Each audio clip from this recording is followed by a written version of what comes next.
We've essentially decimated the workforce. We've decimated what it means to have an honest living. We've decimated what entrepreneurship means. We've decimated the idea of uniqueness, individuality, authenticity, and we're heading in a direction where we can no longer trust what we see. Hello everyone, welcome back to the channel.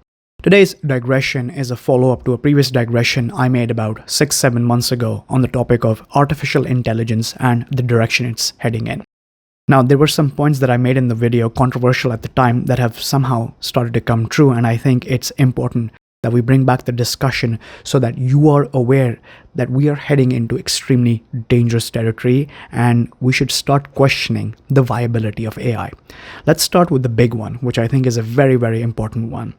In the video, I specifically said that because all of these tools, the software and the hardware, is made by the Americans, they have the luxury of limiting access whenever they like. Now, this wasn't well received by people, and I received a lot of hate for this, but as we've learned recently, the American government issued an export control to Anthropic and asked them to pull their latest model, which is Fable 5, and restrict access to American citizens only.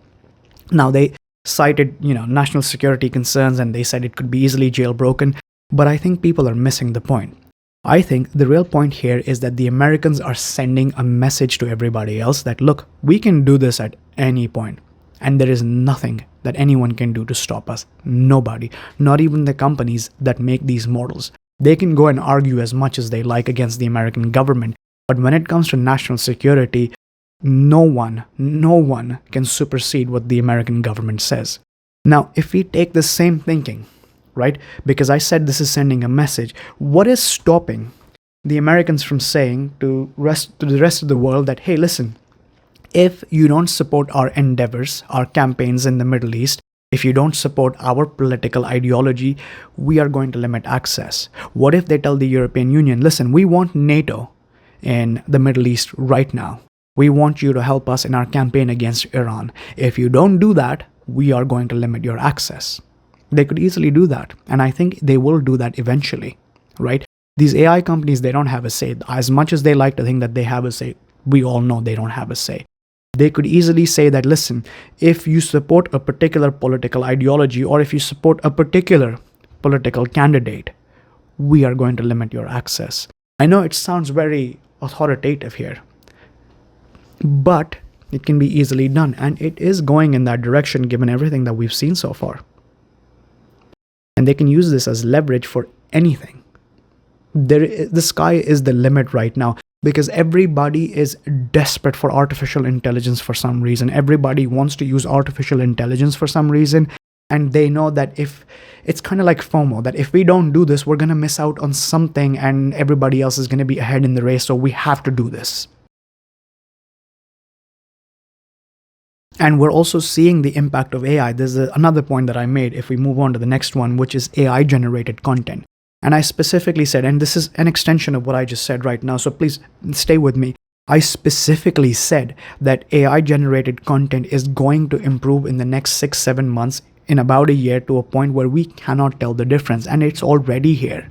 And I'm going to give you an example because this was, I think, one of the best things that happened, because it showed how much people doubt what they're seeing right now. So if you remember, quite recently, not quite recently, a few months ago or something like that, when the Iran war was happening, and Benjamin Netanyahu, it was rumored that he had died in an airstrike conducted by Iran, and then suddenly these videos started to show up. They showed him going to a coffee shop, buying a cup of coffee, walking around in Tel Aviv. There were pictures of him in Israel, and people were doubting whether it was AI or not.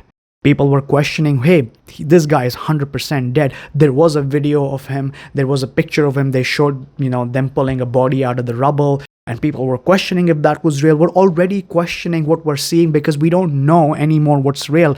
And if you go back to that video, because I think it's important, and I keep sending you back there because you need to read the comments where people confidently stated, oh, I can tell the difference no matter what they do. I can.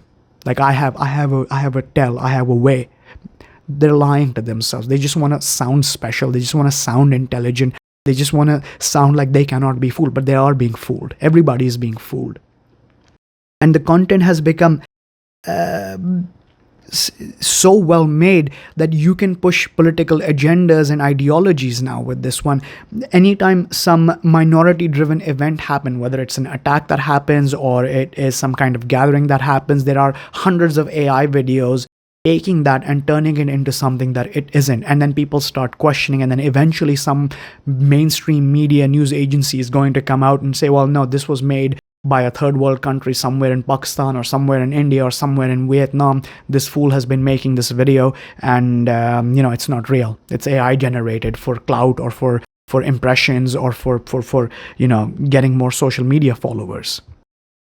And we're seeing that happen in Canada, especially with the whole Alberta thing. And I'm going to talk about that in another video, but we're seeing that happen with Alberta, where people who are not even living in Canada, people who never even stepped foot in Canada are making videos about this and promoting this divisive rhetoric, claiming that they're Canadians, making these fake videos using AI. And they're so difficult. It's so difficult to tell if they're real or not.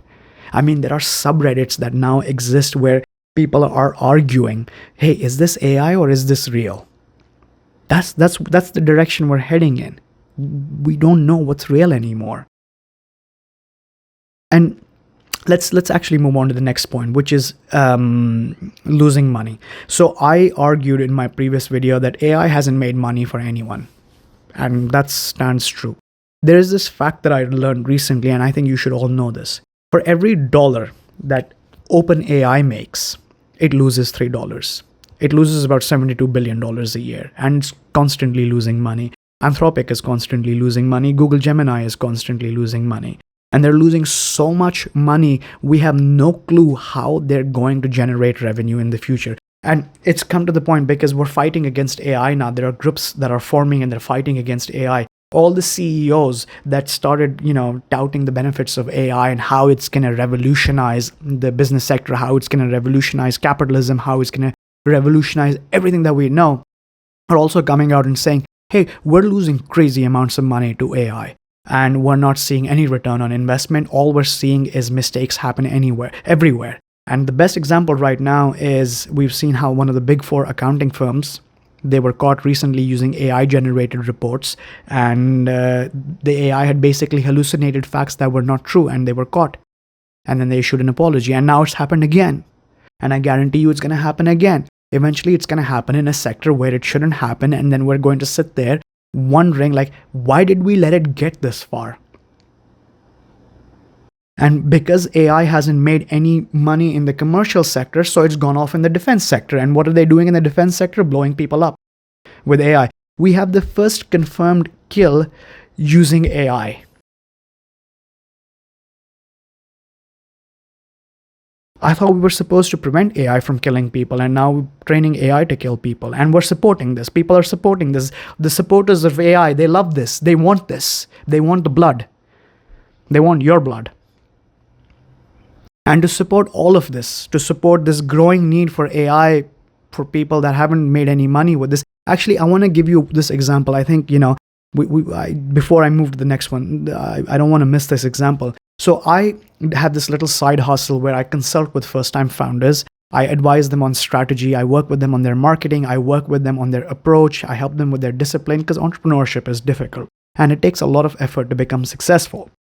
I have seen people go from doing the work themselves, working with co-founders, giving equity to programmers, giving equity to people they want to hire, to people trying to do everything with AI.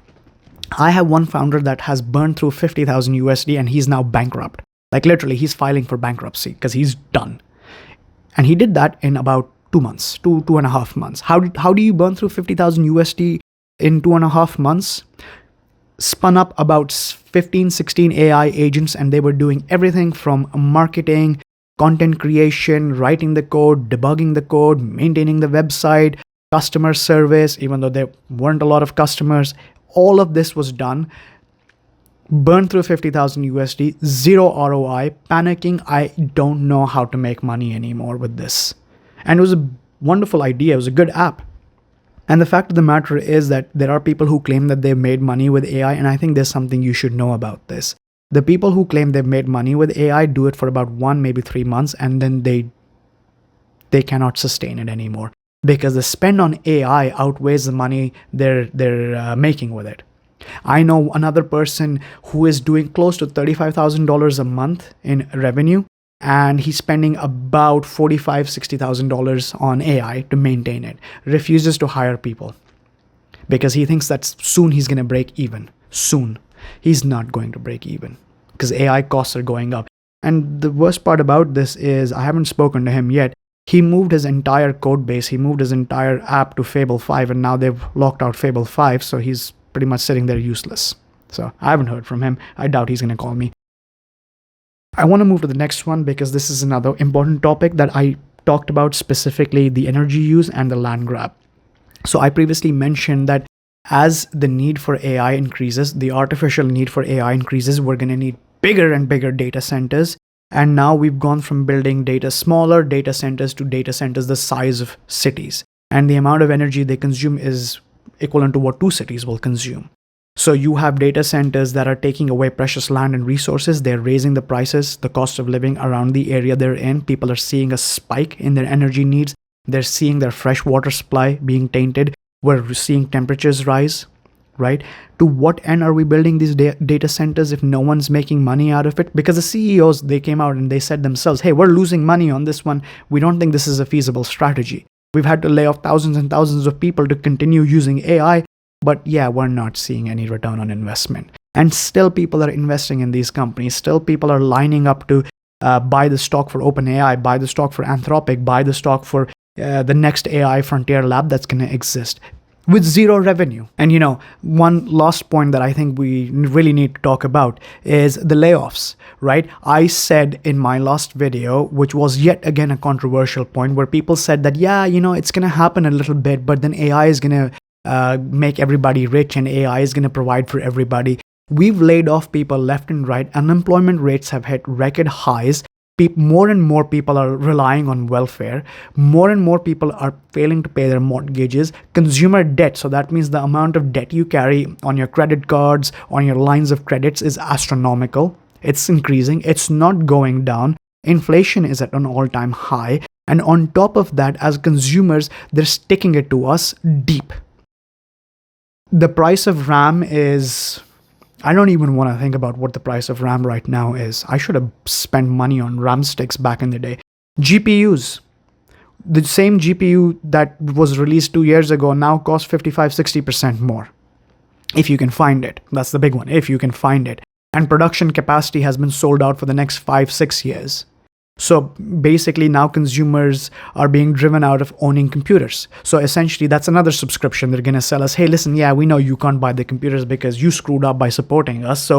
But we can sell you a subscription where all your data will be stored in the cloud. All your information will be stored in the cloud, which we'll use to train AI. And then you will sell it back to you for another subscription. It's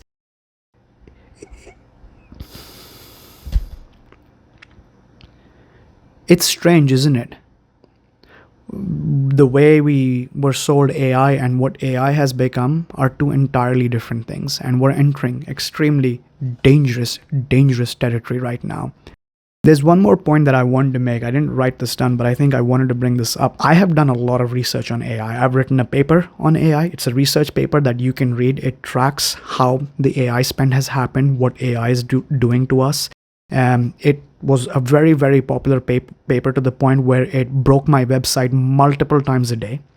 But during my research, I came across this fact, and I think you all need to know this, because a lot of you are blindly supporting something and you're not questioning it. The only people that were making money with AI are people who are using it to sell something to children. So whether it is some dude that is creating, tools for Minecraft, or someone that is creating adult content. Those were the only 2 people that were making money, and now they're also losing money. And given the amount of resistance that is slowly growing against AI, do you think that they're going to be profitable? Do you think that, anyone's going to see a return on investment? This is now looking like the largest cash grab in the history of humanity. We've essentially decimated the workforce. We've decimated what it means to have an honest living. We've decimated what entrepreneurship means. We've decimated the idea of uniqueness, individuality, authenticity. And we're heading in a direction where we can no longer trust what we see. And one last fact before I end this video, because it's a very, very important one. This was announced a few days ago, maybe about a week ago, where they said that the AI traffic on the internet right now is larger than the human traffic. And it's true. Anywhere you go, it's either AI generated content or some bot trying to sell you something. Whether it's Reddit, LinkedIn, Facebook, Instagram, Twitter, TikTok, you name it, it's just AI generated content. Lazy people, no creativity, just trying to sell you something, make a quick buck. They don't care what happens to you. And I specifically said, protect your awareness in my last video. So I'm going to reiterate it right now. Protect your awareness, guard it with everything you can. Because we are coming to a point where we will no longer be able to tell what is real and what isn't. Thank you for watching this little rant. I just really wanted to make this follow-up video. And I hope, this sparks another round of discussions. So I'll see you in the next one. Take care. Goodbye.